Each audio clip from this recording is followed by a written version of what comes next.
In this video, we will have a brief overview of organic compounds that are essential to human functioning.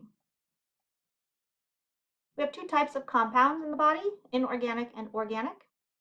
Inorganic compounds do not contain hydrogen and carbon together and are often created through ionic bonds. These include salts, water, acid bases, and carbon dioxide. On this video, we will focus on organic compounds. Organic compounds typically consist of groups of carbon atoms covalently bonded to hydrogen and often contain other elements such as oxygen. We will talk about four important organic compounds in the body: carbohydrates, fats, proteins, and nucleotides. Carbohydrates are made up of carbon, hydrogen, and oxygen. The word carbohydrate simply means hydrated carbon. Carbohydrates are major sources of fuel for the body and are important in cell structure. We have three types of carbohydrates. So we have monosaccharides is the first one. This is a monomer of carbohydrates. We have three hexose sugars, which are glucose, fructose, and galactose, and two pentose sugars, which are ribose and deoxyribose, which make up our DNA and our RNA.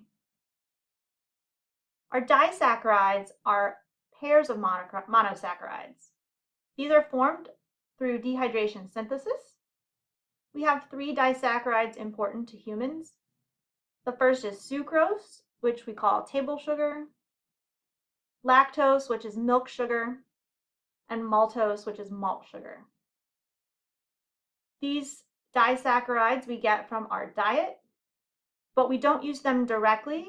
Through hydrolysis, we split these into their monosaccharide components, and then we can utilize them.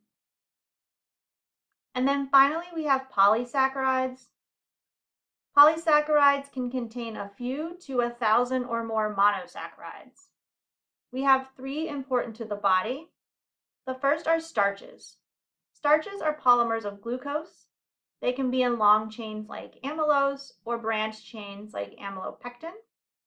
These are stored in plant-based foods and are relatively easy for us to digest. We also have glycogen. This is a polymer of glucose that is stored in the tissues of animals, and we use this as a source of fuel. And cellulose is a polysaccharide that's the primary component of the cell wall of green plants. In our diet, this is our fiber.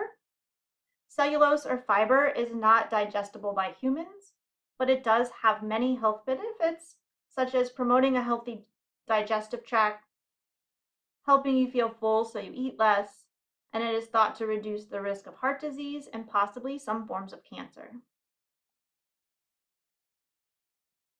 We'll move on to lipids. The most abundant type of lipid in tissues are triglycerides. They are also a major source of fuel for the body. They're important for absorption of our fat-soluble vitamins, which are vitamins A, D, E, and K, and they help provide insulation to help retain our body heat. Triglycerides are composed of glycerol attached to three fatty acids through dehydration synthesis. We have two types of fatty acids. First are saturated fatty acids. Saturated fatty acids have no double bonds between the carbons, and they utilize their maximum number of hydrogen, which is saturated.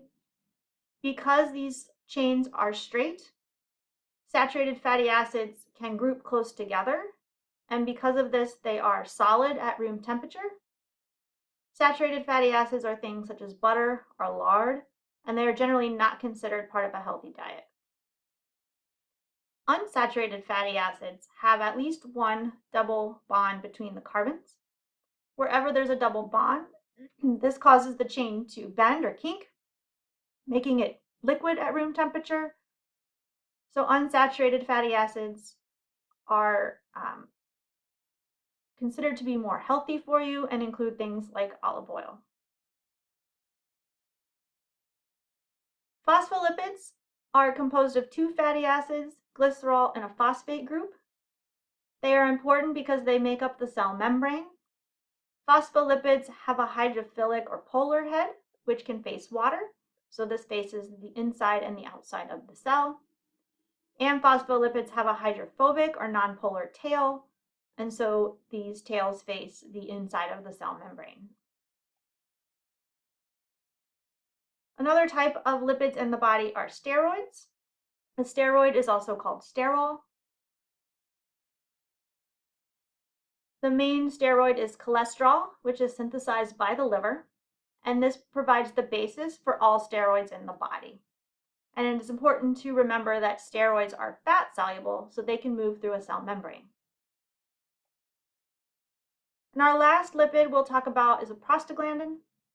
So prostaglandins are groups of signaling molecules derived from unsaturated fatty acids. For example, omega-3 fatty acids that are found in fatty fish are considered healthy for the diet because they can stimulate the production of good prostaglandins that help regulate blood pressure, inflammation, and overall risk of heart disease. There are some prostaglandins that can sensitize our nerves to pain, but we also have prostaglandins that are inflammatory. These prostaglandins are targeted by certain drugs, like non-steroidal anti-inflammatory drugs that work by reducing the effects of these inflammatory prostaglandins. This would be something like ibuprofen. We'll now move on to protein. These are organic molecules made up of amino acids that are linked by peptide bonds. So a peptide is a group of amino acids joined together. A larger string of amino acids could be called a polypeptide, and a large string of amino acid is called a protein. Proteins have many functions in the body, and one important function is to work as an enzyme to help catalyze reactions. Enzymes are highly specific for a substrate. These substrates will bind an active site, creating an enzyme substrate complex.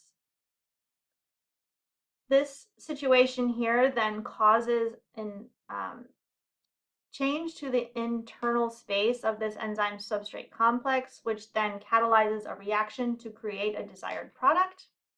This product is then released, and the enzyme returns to its original form and can then complete that process again. And our last type of organic compound we'll talk about are nucleotides. Nucleotides are organic compounds made of 3 subunits. These are one or more phosphate group, a pentose sugar, which would be either deoxyribose or ribose, and a nitrogen-containing base, which will be adenine, cytosine, guanine, thymine, or uracil. And nucleotides can be assembled into nucleic acids, such as DNA or RNA, or into ATP, which is our main source of energy in the body. Nucleic acids will differ in their types of pentose sugar. So we have deoxyribonucleic acids, or DNA. This has the deoxyribose sugar, and this stores our genetic information. And we have ribonucleic acids, or RNA, which contain the ribose. And this is our message and help manifest or express that genetic code. The nitrogen-containing bases are broken down into purines and pyrimidines. Our purines include adenine and guanine, and these have a double ring structure, where our pyrimidines have a single ring structure, and these include cytosine. In DNA, our pyrimidine is thymine, and in RNA, it is uracil. And finally, adenosine triphosphate is made up of a ribose sugar, an adenine base, and 3 phosphate groups. In our body, the energy released from the high energy bonds in these phosphate groups will help fuel the body's activities for such things as muscle contraction, transport of substances in and out of cells, or any of our metabolic processes. This energy is created through hydrolysis of this phosphate bond here, where ATP plus water hydrolyzes that phosphate bond. This releases energy, and then you are left with adenosine diphosphate, so you just have 2 phosphates, and free phosphate. And so when you want to create new ATP, you add a phosphate back to this molecule, and that process is called phosphorylation. And that is a brief overview of organic compounds that are essential for human functioning.